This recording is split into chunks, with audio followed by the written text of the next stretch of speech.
Olá, meus amores, tudo bem? No vídeo de hoje nós vamos falar sobre um assunto que chega muito pra mim no meu direct, muito pra mim quando eu abro caixinha de perguntas, que é sobre a diferença entre lipólise, apoptose e necrose.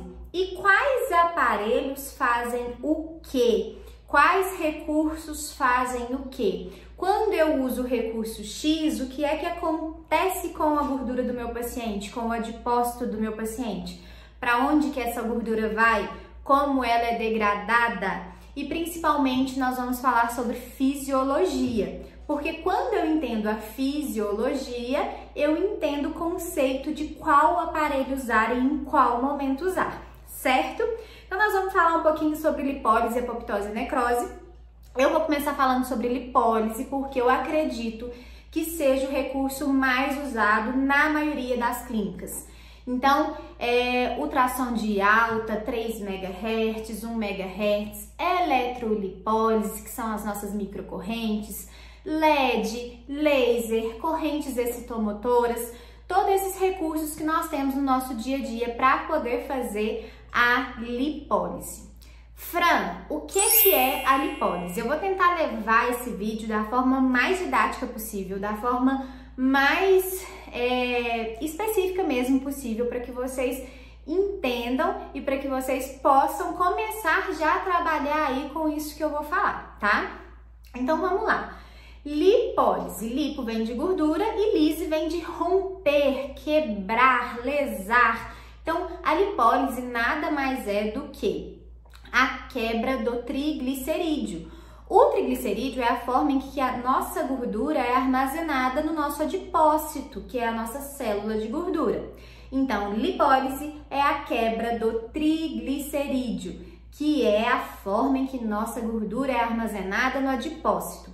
Vou repetir isso algumas vezes durante o vídeo para ficar bem fixado na cabeça de vocês, para ficar bem fixado na hora de fazer os aparelhos, para vocês entenderem o que estão fazendo ali naquele abdômen, naquela gordura localizada e etc. Então, vamos começar falando como é que esse processo se dá, tá? Eu preciso causar um estresse no meu organismo para que a lipólise aconteça. Quando eu causo um estresse específico, que nós vamos falar daqui a pouco, eu faço com que os meus hormônios lipolíticos sejam ativados. Quais são esses hormônios? Eu tenho adrenalina, noradrenalina, cortisol, GH, né? Esses hormônios todos, eles são hormônios lipolíticos que precisam ser ativados através de um estresse para fazer com que as nossas enzimas lipolíticas comecem a quebrar o triglicerídeo lá dentro do nosso adipócito. Então, vamos fazer em escalinha. Primeiro, eu causo um estresse. Que tipo de estresse? Eu posso fazer dieta. A dieta é um estresse. Quando eu faço a restrição alimentar, eu estou causando um estresse no meu corpo, eu faço a liberação de hormônios lipolíticos. Eu posso fazer atividade física. Todas as vezes que eu faço uma atividade física, eu estou estimulando a liberação de hormônios lipolíticos.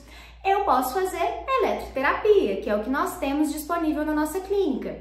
Então, por um exemplo, quando eu faço um ultrassom de alta, seja de 1 MHz ou de 3 MHz, além da cavitação que eu faço no meu adipócito para que meu triglicerídeo saia de dentro dessa célula, tem estudos recentes falando que eu também faço com que a minha noradrenalina seja ativada, que também é um hormônio lipolítico. A partir do momento que eu ativo esse hormônio, ele vai ativar as enzimas lipolíticas lá no adipócito. Então, eu posso usar meu ultrassom de alta, eu posso usar a nossa eletrolipólise, que é super bacana para esse fim, para essa finalidade. Lembrando, tá? A eletrolipólise, você tem que usar ela nos parâmetros corretos, porque senão você não está fazendo lipólise efetivamente.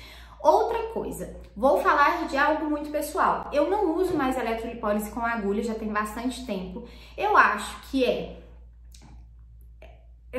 eu acho não, né? Eu estudo sobre isso. O efeito, quando você vai comparar os artigos, é o mesmo, você usando a agulha ou usando o eletrodo de carbono. O eletrodo de carbono ele é muito mais confortável para o paciente, então eu particularmente não vejo muito sentido em usar a agulha mais para fazer eletrolipólise. Eu uso a eletrolipólise nos parâmetros corretos corretos para acontecer a lipólise, porém com eletrodo de carbono, que o paciente não sente incômodo nenhum. Nós temos o laser, nós temos o LED, que é a mesma coisa, usados em parâmetros corretos, também vai fazer a lipólise, né? E nós temos aí o nosso... Por isso que eu falo assim, ó, é mais fácil tratar um paciente que está fazendo dieta e atividade física ou um paciente que você vai só fazer a lipólise?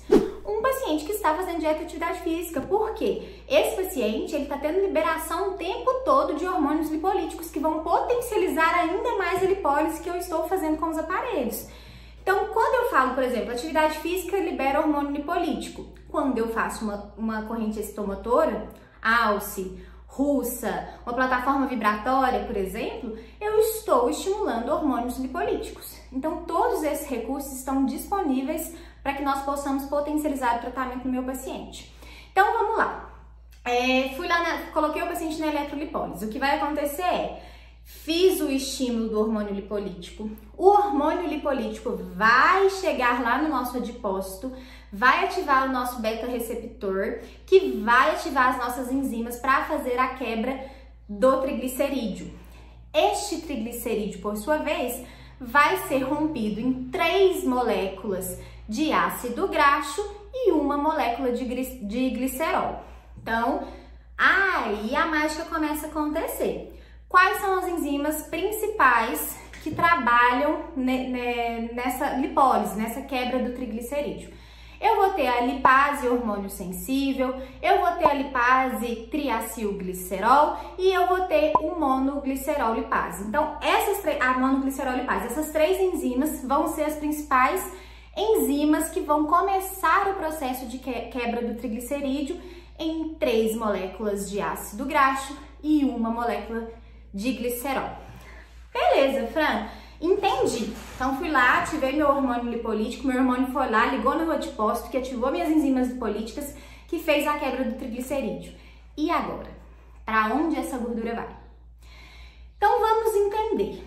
Eu quebrei esse triglicerídeo porque ele inteiro, ele não passa pela membrana, né, do nosso adipócito. Eu quebro ele para que ele possa ir para a corrente sanguínea em forma de ácido graxo livre e triglicerol. Este ácido graxos livres, ele vai ficar rodando na corrente sanguínea e se ele não for oxidado, usado para gerar energia, uma hora nós vamos ter um problema com esse paciente. Uma hora esse ácido graxo livre vai para o fígado e vai fazer sobrecarga hepática. Então, qual é a conclusão que eu tiro com isso? Todas as vezes que eu faço lipólise, obrigatoriamente eu tenho que fazer beta-oxidação. Eu preciso oxidar o ácido graxo livre que está ali na minha corrente sanguínea para que eu não cause no meu paciente uma sobrecarga hepática, tá? Então, gente, não é só deitar o paciente na máquina, fazer um ultrassom e mandar ele para casa. Você não pode fazer isso. Ou você tem uma garantia absoluta de que o paciente vai sair da sua maca e vai fazer uma atividade física, que aí, quem é que vai te garantir isso? Né? Ou ali mesmo você faz a beta-oxidação, você oxida esse ácido graxo livre. Quais são os nossos recursos mais usados, né, na clínica? Corrente russa, corrente alce, plataforma vibratória, como eu tinha dito anteriormente. Então, além de estar fazendo beta-oxidação, quando eu faço essas correntes excitomotoras, eu também estou liberando mais hormônios lipolíticos. Então, não faz sentido eu só colocar o paciente na maca, fazer um ultrassom nele e mandar ele para casa, ou fazer uma eletrolipólise e mandar ele para casa, porque eu estou fazendo uma lipólise sem oxidar esse triglicerídeo que foi quebrado, esse ácido graxo livre que está na corrente sanguínea. Então, o paciente que faz lipólise, obrigatoriamente eu tenho que fazer beta-oxidação. Eu tenho que oxidar. O músculo precisa querer gastar, comer, vamos falar a grosso modo, pegar esse ácido graxo livre para ele e transformar em forma de energia, de ATP, tá? Então, eu vou entrar aqui até um pouquinho fora do contexto para a gente entender, por um exemplo, um paciente que faz só dieta e não faz atividade física, vai chegar uma hora que ele vai ter algum probleminha. Por quê? Ele não tá produzindo ATP. O músculo dele não tá conseguindo aproveitar esse ácido graxo livre que está na corrente sanguínea, certo? Esse ácido graxo livre, esse glicerol, uma hora vai para o fígado. E aí vem a famosa gordura no fígado, alterações de perfil lipídico, etc e tal. Então, pacientes que fazem só dieta e não fazem nenhum tipo de atividade física, ele vai conseguir emagrecer, mas a longo prazo isso vai ser um problema para ele. Na nossa clínica, a gente tem que ter o mesmo raciocínio lógico, tá? Se eu faço uma lipólise sem fazer a oxidação, sem forçar este paciente a gastar esse ácido graxo livre, eu uma hora vou trazer um problema para o meu paciente. E aí, eu vou dar um insight bem bacana para quem trabalha com criolipólise ou quer trabalhar com criolipólise. Vocês acham que é mais fácil eu matar um adipócito que está íntegro, que está inteiro, que está cheio de triglicerídeo dentro, ou é mais fácil eu matar um adipócito que está vazio? Fica a dica. Fica a dica. Pensa aí um pouquinho. Então, é um dos segredos do Magic Lipo, inclusive. O que acontece? Quando eu faço uma lipólise efetiva, quando eu uso um aparelho nos parâmetros corretos para que a lipólise ocorra, e quando eu faço a beta-oxidação, que é obrigatória após uma lipólise, eu tenho adipócitos menores, talvez vazios. E aí eu posso entrar com um recurso um pouco mais potente depois disso. Tá, então vou fazer o resumão aqui para não ficar muito maçante. Primeiro, eu causo um estresse no meu organismo, seja dieta, seja atividade física, seja eletroterapia. Eu faço a liberação dos meus hormônios lipolíticos, lembrando, adrenalina, noradrenalina, cortisol, GH. Quando eu libero esses hormônios lipolíticos, eles vão ativar lá no meu adipócito as minhas enzimas lipolíticas, e estas enzimas é quem vão fazer a quebra do triglicerídeo, que é a minha forma de armazenar gordura. Este triglicerídeo vai ser quebrado em 3 moléculas de ácido graxo, 1 molécula de glicerol. Este contexto todo vai lá para minha corrente sanguínea e eu obrigatoriamente preciso oxidar este ácido graxo livre, esse glicerol, para que eu não tenha problemas com o meu paciente. E o meu paciente em casa tem que fazer a mesma coisa. Se eu faço dieta, eu tenho que fazer uma atividade física para que eu não tenha problemas futuros. Então, lipólise é isso. Resumão, quem é que faz lipólise? Ultrassom de 3, ultrassom de 1, então sempre ultrassom de alta. Ultrassom de baixa, ele vai fazer apoptose, ele não faz lipólise. Porém, eu preciso partir do pressuposto que todas as vezes que eu faço uma apoptose e eu tenho ali o TNF-alfa trabalhando, eu secundariamente também faço uma lipólise, tá? Então, mais uma vez, pega aí no seu atendimento, quando você faz apoptose, como é que você finaliza isso? Tem obrigação de finalizar? Não tem? Pensa aí um pouquinho. Então, ultrassom de alta, LED laser, eletrolipólise, né? Que é as nossas antigas agulhinhas. Hoje eu só trabalho com eletrodo. Gente, eletrodo é super baratinho no Mercado Livre, dura uma vida o eletrodo de carbono e é super confortável, na verdade, totalmente confortável, porque o parâmetro certo de fazer eletrolipólise a gente sabe que o paciente não vai sentir nada, né? Então, eu prefiro muito mais que a agulha e é tão eficiente quanto, tá? E as minhas correntes extomotoras, de certa forma, também fazem a lipólise, né? Porque ela também, se você faz uma atividade de verdade com o seu paciente, né? Ligar uma correntinha ali e deixar, não. Se eu faço uma atividade de verdade junto com as correntes extomotoras, eu também tenho ali a lipólise acontecendo, porque eu tenho estímulo dos meus hormônios lipolíticos, eu tenho um estresse no meu corpo para estimular esses hormônios.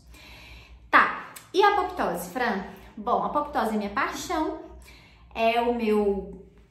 Claro, na verdade, tirando a necrose, que eu vou falar depois, todos os recursos que você tiver disponível, ele vai melhorar seu atendimento, ele vai potencializar seu atendimento. Mas por que eu gosto muito da apoptose? Porque a lipólise, o que eu fiz foi esvaziar este adipócito, concorda? Na apoptose, o que eu faço é matar este adipócito. Esse adipócito não vai mais existir, ele vai estar morto. Então, assim, se você for pensar na lógica, um paciente que faz lipólise, o adipócito dele ainda tá ali. Encher este adipócito de volta é muito mais fácil do que eu criar um novo adipócito que eu matei na apoptose. Então, a lipólise é maravilhosa? Ela é maravilhosa? Ela é top. Mas a apoptose é vida, né? Porque a apoptose eu matei. Para aquele paciente engordar de novo, ou tem que acontecer a hiperplasia paradoxal, que eu ensinei no vídeo anterior, ou este paciente tem que comer localmente novamente, tá? Então, a apoptose é linda. Qual é o recurso lindo, maravilhoso, perfeito que a gente usa, que a gente mais usa na clínica, que faz uma apoptose bem grandona? Criolipólise.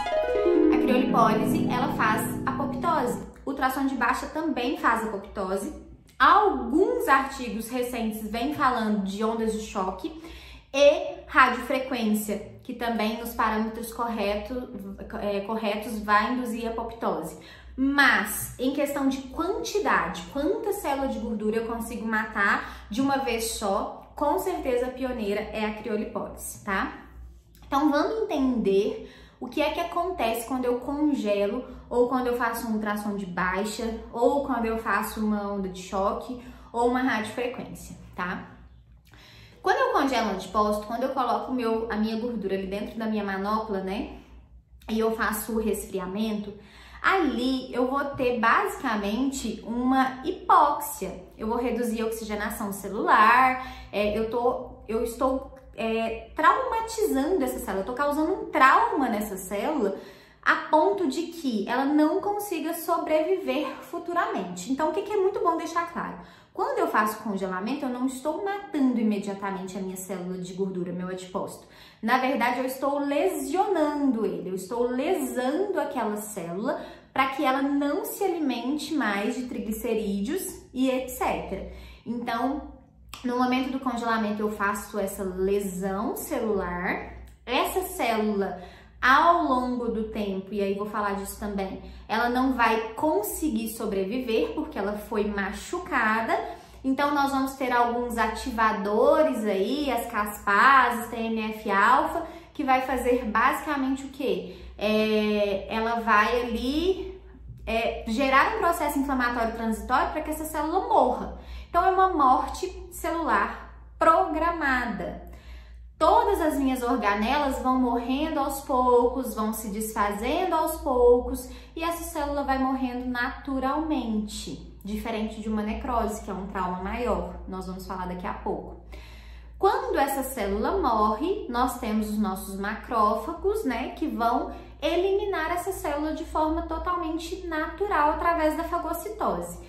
Lembrando, gente, que a apoptose, a gente pode induzir ela a acontecer, mas ela acontece naturalmente no nosso dia a dia. Células morrem para outras células novas surgirem. Então, assim, de todo o processo que nós estamos conversando, a apoptose é extremamente natural, né? Eu tenho ali uma lesão, vamos supor que seja um câncer. Eu tenho ali uma célula que não está dentro do parâmetro normal. Eu tenho indicadores em volta que vão chamar lá o macrófago e vai avisar para ele, ó, tem uma célula ali que não tá legal não, que ela precisa ser eliminada. Ele vai lá e vai eliminar essa célula e ela vai morrer por apoptose, tá? Então, isso é um processo fisiológico do nosso corpo. O que a gente faz na nossa clínica de estética é induzir essa apoptose a acontecer. Então, induzir esse adipócito a morrer, né? Porque nós vamos lesionar ele a ponto dele não conseguir sobreviver. E aí, vou entrar até um pouquinho no que eu falei da aula anterior para que vocês entendam. Vamos supor que eu lesionei um adipócito que tá aqui do lado esquerdo, tá? Lesionei ele. E aí, esse adipócito, ele começou a morrer, começou a liberar ali o ácido graxo, todas as suas organelas. E aqui do lado tem uma célula adipocitária que está saudável, que eu não inviabilizei ela. Sabe o que ela vai fazer? Vai pegar para ela o que essa célula aqui eliminou. E aí, a gente tem aí o perigo da hiperplasia paradoxal. Então, o que eu faço? Inibo, mais uma vez, PPAR. Falei isso no vídeo anterior, vou bater na tecla de novo. Eu inibo o PPAR, né? Eu aumento os eu inibo os fatores transcricionais para que essa célula não se multiplique ou cresça de tamanho para evitar a hiperplasia paradoxal. E eu consigo fazer com todas as células que estão em volta do congelamento também fiquem viabilizadas através do ultrassom de baixa, como eu também disse no vídeo anterior. Então, a apoptose, no meu ponto de vista, na minha prática clínica, é o que nós temos de menos invasivo, onde a gordura é eliminada com mais naturalidade possível, né? E a radiofrequência é o que a gente tem de recurso mais potente nesse sentido. Vocês concordam comigo que quando eu faço, por exemplo, uma lipoaspiração, eu retiro aquela célula de gordura através da sucção? Quando eu faço uma criolipólise, eu mato essa célula de gordura. Vocês concordam que no final, quando eu falo no outro vídeo, eu considero a criolipólise o aparelho que mais se assemelha a uma cirurgia plástica por não ser invasivo? Claro, gente. Bom senso. Se eu pego um paciente, por exemplo, obeso, ou uma paciente que teve 4 gestações, não cuidou da musculatura, eu tenho ali uma diástase abdominal aberta, alguma coisa do tipo, é óbvio que não vai parecer uma abdominoplastia. Mas se eu pego uma paciente que tem gordura abdominal, não precisa ser pouquinho não, pode até ser uma gordura abdominal maior, e eu faço uma apoptose efetiva, um congelamento correto, sim, vai ser muito próximo de uma lipoaspiração, porque eu também estou matando célula de gordura ali, né? Talvez não vai se assemelhar a uma abdominoplastia, porque o médico vai lá, amarra o músculo, corta metade e emenda ali embaixo, vai ficar chapada mesmo a barriga. Mas no sentido de não ser invasivo e matar a célula de gordura, eu acho que se assemelha sim, e eu tenho resultados que comprovam isso, né? Que ficam muito perto de uma lipoaspiração, por um exemplo, né? Então é isso, a apoptose para mim é um dos recursos que eu considero mais fisiológico, assim, mais tranquilo de se trabalhar, ela e a lipólise, né? São os dois recursos que eu mais utilizo na minha clínica, até porque eu não utilizo do recurso de necrose, né? Porque eu sou os 2 pés atrás com a necrose. Não estou criticando quem trabalha com aparelhos que fazem necrose, que são geralmente os ultrassons focalizados, etc e tal, mas eu, Francine, fisiologicamente não gosto do processo de necrose. Gente, não vamos gerar polêmica, tá? Cada profissional trabalha da forma que acha correto. Eu não gosto de trabalhar com necrose, não significa que isso é certo ou isso é errado, não. Significa que eu não gosto de trabalhar com necrose, só isso. Mais nada. Cada um sabe o que tá fazendo ali, tem responsabilidade sobre o que tá fazendo. E tem aparelhos excelentíssimos que fazem necrose e que dão um resultado muito bonito.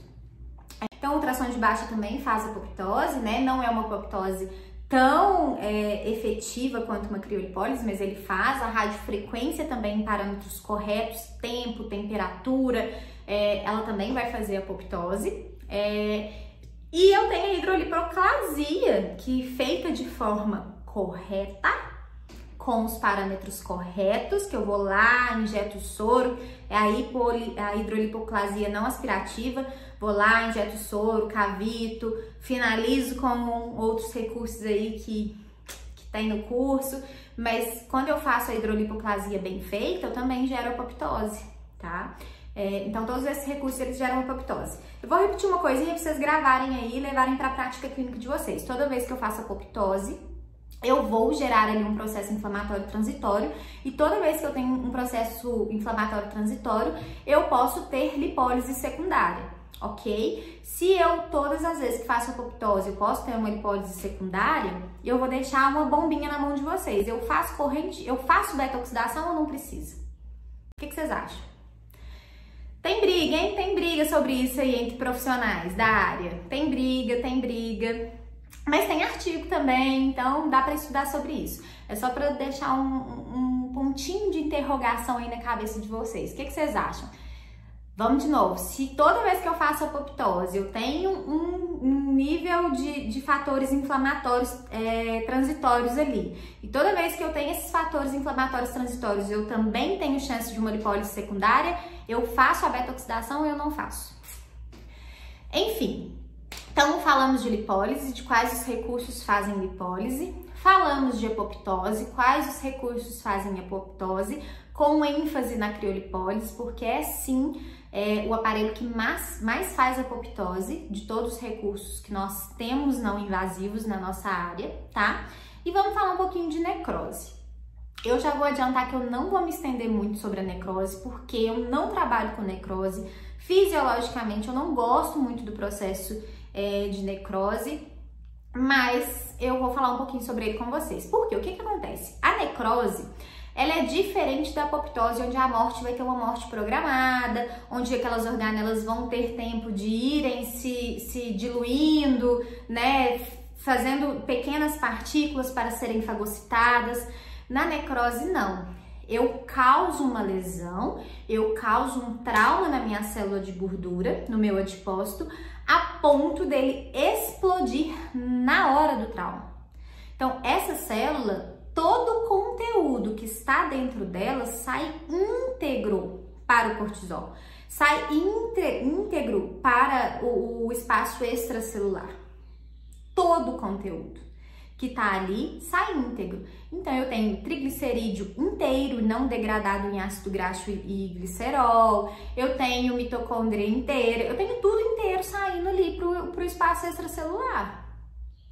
E o que isso causa? Uma inflamação em volta muito grande. Ativadores inflamatórios vão ficar, opa, peraí, essa célula explodiu, saiu tudo ali para fora, a gente precisa socorrer, e aí causa ali uma lesão, vai lesionando as células que estão do lado através dessa inflamação, que é muito maior do que a inflamação transitória da apoptose, e é um caos ali dentro. Fisiologicamente, é isso que acontece. Então, quando eu faço, por exemplo, um ultrassom microfocado, ou se eu faço, por um exemplo, uma hidrolipoplasia da forma errada, se eu não respeito o tempo de aplicação e quantidade de soro, eu corro o risco de uma necrose também. Ou quando eu faço uma criolipólise, no tempo incorreto, na temperatura incorreta e por tempo prolongado, toda vez que eu faço coisas erradas, né, de forma errada, de parâmetro errado, etc e tal, eu tenho chance de causar uma necrose ali naquela célula. E aí eu tenho um processo inflamatório muitas vezes que fica descontrolado e eu tenho alguns efeitos colaterais que eu particularmente não gosto de trabalhar. Então eu posso ter ali fibrose, esteatose hepática, alterar perfil lipídico descompensado no meu paciente, enfim. Para se trabalhar com necrose, você tem que ter muita certeza do que está fazendo, você tem que estudar esse paciente, todos, né, a gente deve estudar, mas este paciente em si, você tem que ver perfil lipídico dele, ver se está tudo ok com a saúde dele, porque apesar de ser um procedimento que dá um resultado esteticamente bonito, também, ao meu ver, é um procedimento um pouco mais arriscado no sentido fisiológico para o seu paciente. Então, não é uma terapia que eu, Francine, trabalho, tá? Respeito os profissionais, como eu já disse, que trabalham. Acredito que se eles estão fazendo, eles têm muita noção do que estão fazendo, mas não é uma fisiologia que eu concordo, ok? Dica pra vocês. Lipólise, apoptose, necrose. Vamos excluir necrose, que não é mesmo a minha praia, não é a minha vibe, e tá tudo bem. E vamos falar de lipólise e apoptose. Diquinha prática para vocês já colocarem em prática aí na clínica de vocês, tá? Se eu tenho disponível na minha clínica aparelho que faz lipólise e aparelho que faz apoptose, qual aparelho eu uso primeiro, Francine? Lógica, ó, vamos lá. É mais fácil matar um adipócito que está vazio ou um adipócito que está cheio, bonito ali, redondão? O vazio. Então, primeiro eu faço lipólise nos parâmetros corretos, com as eletroterapias corretas, e depois eu finalizo com uma apoptose. Então, eu posso fazer depois uma ultrassom de baixo, uma criolipólise, uma radiofrequência no parâmetro e temperatura correta, para eu poder acabar de matar aquele adipócito. esse insight que eu tô dando pra vocês, vocês conseguem trabalhar muita coisa já de cara na clínica de vocês. É só pôr a cachola pra pensar um pouquinho fora da casinha, que vocês conseguem ter essa noção, tá? Eu queria falar um pouquinho sobre o ultrassom, porque numa das caixinhas que eu abri no Instagram, muita gente me perguntou sobre a diferença de ultrassom de 3, de 1, de baixa. Então, eu vou falar rapidinho pra vocês, é até tema para um próximo vídeo, porque é um tema extenso, mas vou dar um insight mais uma vez aqui pra vocês. Ó, eu tenho as opções do ultrassom de alta potência, que geralmente são 3 MHz e 1 MHz. Qual é a diferença? 3 MHz eu consigo atingir uma camada adipositária menor, mais superficial. 1 MHz eu consigo atingir uma camada adipositária mais profunda e já caiu por terra e bato o martelo aquela história de que o ultrassom de 1 MHz só pode ser usado pela fisioterapia porque trata músculo, osso e nananã e ele vai chegar muito profundo. Esquece! O ultrassom de 1 MHz pode, deve e dá resultado sensacional no tecido adiposo, tá? Eu quase não trabalho mais com 3 MHz, a não ser que seja uma paciente magra, que o tecido seja bem pouquinho, aí eu trabalho. Mas 95%, 98% das minhas pacientes eu trabalho com 1 MHz, que atinge uma camada mais profunda. Fran, e o ultrassom de baixa? Lembrando, o ultrassom de alta faz lipólise, o ultrassom de baixa faz apoptose. O ultrassom de baixa, então, ó, 3 MHz, uma camada mais superficial, uma camada mais profunda, e o de baixo mais profunda ainda. Só que ao invés de fazer lipólise, eu estou fazendo apoptose. Então, eu trabalho com ultrassom Francine, tá? Trabalho muito com ultrassom de 1 e trabalho muito com o ultrassom de baixa, que eu sou apaixonada por ele. Pelos dois, eu faço os dois, uso muito os dois recursos.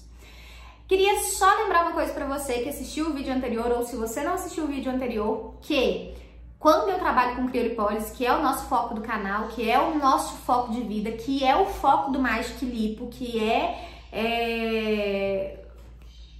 como se diz, que é o meu método, né? Que é o método que eu criei.